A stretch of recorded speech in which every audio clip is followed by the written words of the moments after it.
Hello' everyone, মই আজি কি বনাবলৈ লৈছোঁ চাওকচোন। কচুলতি গুচাবলৈ কিন্তু বহুত কষ্ট দেই। আনি থোৱা দিনেই হ'ল, অলপ শুকায়ে গ'ল, অলপ পেলালোঁ আৰু ভাল হৈ থকাখিনি এয়া সুন্দৰকৈ কাটি বাছি লৈছোঁ। এখন কেৰাহী পাতিলোঁ, তাতে থেতালাই লোৱা নহৰু, আদা, পিঁয়াজ আৰু জলকীয়া দুটা দি দিলোঁ সুন্দৰকৈ তেল দি। এয়া অলপ সময় ফ্ৰাই কৰিলোঁ। সেইখিনি ফ্ৰাই কৰাৰ পিছত সেয়া সুন্দৰকৈ একদম এটা জোখত কাটি লোৱা কচুলতি কেইডালো পেলাই দিলোঁ ধুনীয়াকৈ। এয়া তাৰপিছত আৰু তাতে আলু দুটা দিলোঁ। এয়া ধুনীয়াকৈ কেনেকৈ বনাই আপোনালোকে ক'বচোন।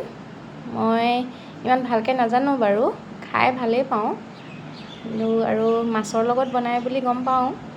মোৰ লগত মাছ নাছিলে কাৰণে এয়া মই এনেকৈয়ে বনাইছোঁ। সোৱাদমতে নিমখ দিলোঁ, হালধি দিলোঁ, তাৰপিছত ভাজি আছোঁ আৰু ঢাকন দি অলপ সময়। তাৰপিছত এটা বিলাহীও তাতে দি দিলোঁ।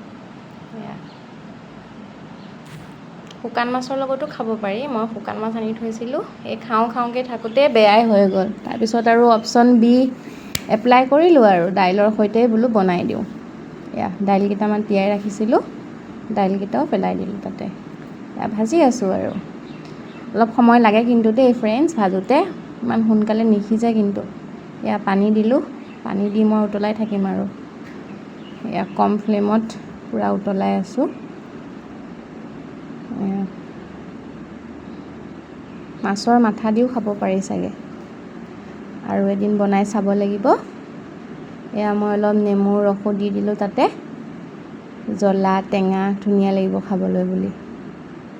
এয়া ধুনীয়াকৈ উতল আহিলেই নহয়, আজি খাম আৰু ধুনীয়াকৈ ভাতৰ লগত। এয়া হৈয়ে গৈছে প্ৰায়। এদিন শুকান মাছৰ লগতো বনাই চাব লাগিব। আপোনালোকে কেনেকৈ বনায় ৰেচিপিবোৰ মোক কমেণ্ট কৰিবচোন। খাব লাগে কচু, আমি প্ৰচুৰ পৰিমাণে আইৰণো পাওঁ।